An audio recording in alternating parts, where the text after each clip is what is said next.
Doctor APJ Abdul Kalam மிகச்சிறந்த மனிதர். ஒரு பேட்டியில் கலந்து கொள்கிறார். அப்பொழுது அந்த பேட்டியில் அவரிடம் கேட்ட கேள்வி, உலகமே வியக்கும் அளவிற்கு தாங்கள் சாதனை புரிந்திருக்கிறீர்கள்.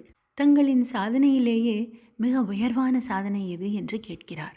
அப்பொழுது சொல்கிறார் மாண்புமிகு ஏபிஜே அப்துல் கலாம் ஐயா அவர்கள், தான் ஒரு பள்ளிக்கூடத்திற்கு சென்றதாகவும் தேசிய கீதம் இசைத்து கொண்டிருக்கும் பொழுது எல்லா மாணவர்களும் நின்று கொண்டிருந்ததாகவும் கடைசி வரிசையில் மட்டும் சில மாணவர்கள் உட்கார்ந்து கொண்டிருந்ததாகவும் அவர்களை சென்று பார்த்திருக்கிறார்.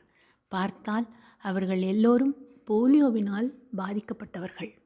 காரணம், அவர்கள் செயற்கை கால் அணிந்திருந்தார்கள். அந்த கால்கள் 3 கிலோ முதல் 4 கிலோ வரை இருந்தது. அதன் எடையின் காரணமாக அவர்களால் நீண்ட நேரம் நிற்க முடியவில்லை. அதனால் பற்பல ஆராய்ச்சிகளுக்கு பின்னர் அந்த குழந்தைகளுக்காகவே 3 கிராம் எடையுள்ள ஒரு செயற்கை காலை உருவாக்கி அதை அவர்களின் கால்களில் பொருத்திய பின்னர் அவர்கள் அடைந்த மகிழ்ச்சிக்கு அளவே இல்லை. அந்த மகிழ்ச்சி தான் என்னுடைய சாதனைகளிலேயே மிகப்பெரிய சாதனை என்று சொன்னார் ஐயா டாக்டர் ஏபிஜே அப்துல் கலாம்.